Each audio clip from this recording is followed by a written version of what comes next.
Hey, Alan here for Old English Outfitters. You know, a little while back, Ruger came out with their LC Carbine, and they chambered it in 5.7 by 28. Interesting rifle. We did a review on it that you can find back in our stuff somewhere. It pretty much took the existing Ruger 5.7 pistol and used that whole bottom frame and turned it into a carbine. Well, they've expanded the line a little bit with the LC Carbine, and we now have this.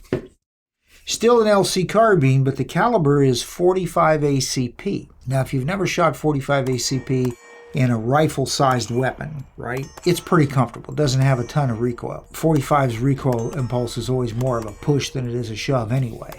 And in something like this, it's very comfortable to shoot. Straight off the bat, this is a lot of fun to shoot, but it could also be extremely effective.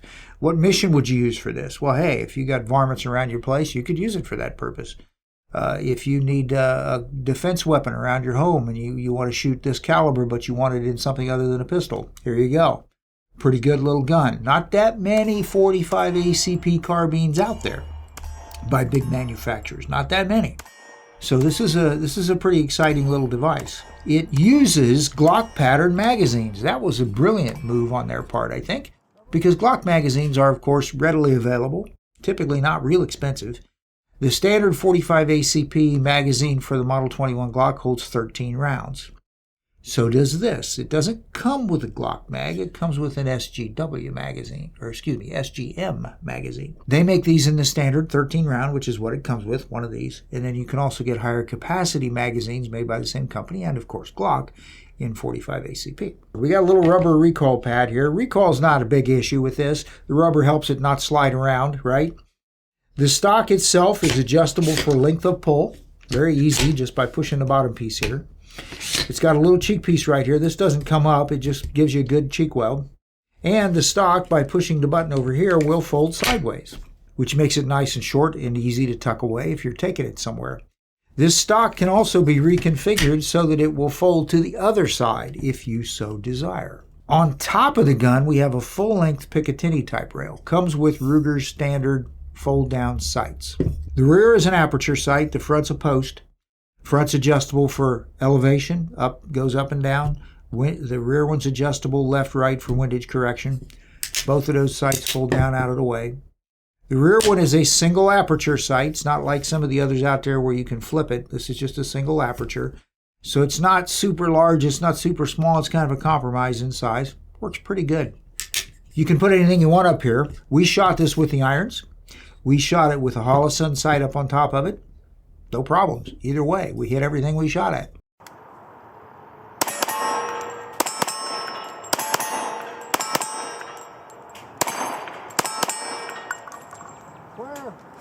Into the receiver, they've done something different with this than they did with the original LC Carbine, which I like. I'm going to give them points for this. First of all, the magazine release is reversible. It was on the other one too, but they've reconfigured it just a little bit, shaped a little bit differently, like that. The safety lever right here is ambidextrous. It's on both sides, but it's also shaped differently. It's not as long. It's shorter. They've kind of put it out just a little bit. And in this weapon, it's actually a little easier for me to run with my trigger finger than it was with my thumb. Because with my trigger finger, I really didn't have to shift position at all. So that's kind of nice. Ambidextrous safety. Ambidextrous bolt release. On this side of the gun, we have, once again, a little bit larger, a little bit reconfigured bolt release lever. On this side, we have a button. And the button works pretty good. It's right there. Bang. That works pretty good. The charging handle comes with the gun on this side. Right there. That's pretty nice, actually. I like that. Reach up there with your left hand. Either way, works pretty good.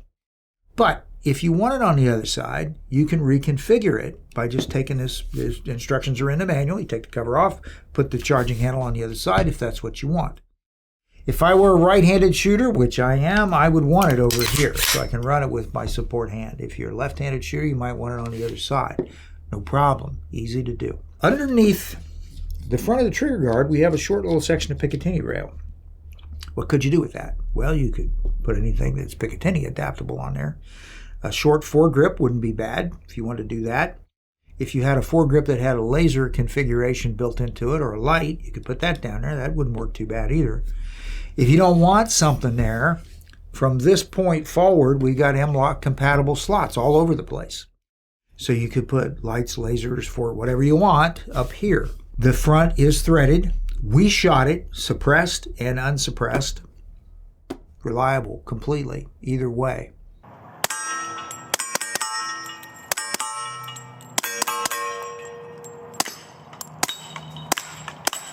Quiet, of course, when suppressed. Not bad, unsuppressed. I mean, this cartridge doesn't typically generate super high speeds, so you don't get a ton of supersonic noise off of it. It has, for swivel mounts, again, ambidextrous either side. We got QD swivel point back there. We got a slot down here, so you could configure a sling back here. Now, there's nothing up front, but that's no problem because you got all these MLOK slots. So you get yourself an MLOK QD adapter, put it up there, and now you got your setup for the sling. So that's easy enough to do.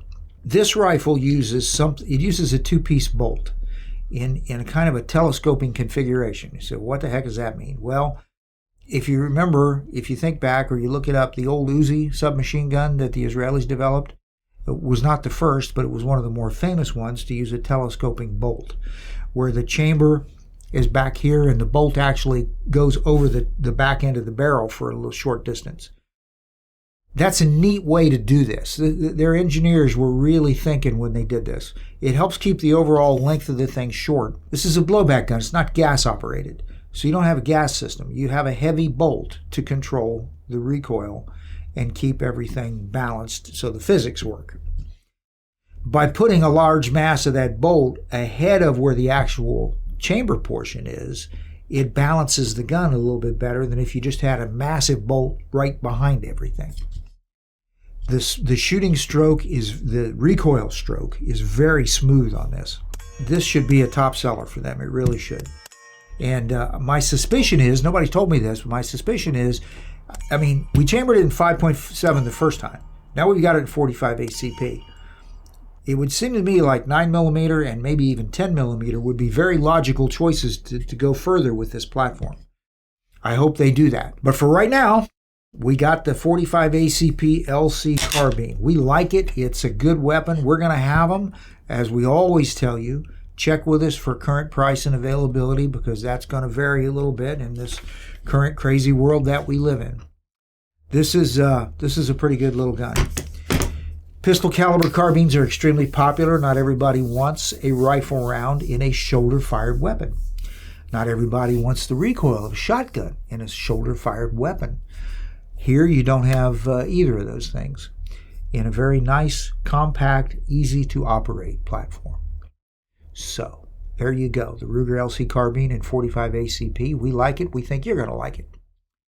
And that's what we have for today. Thank you very much for watching. We appreciate it greatly. We'll see you next time. I'm Alan for Old English Outfitters.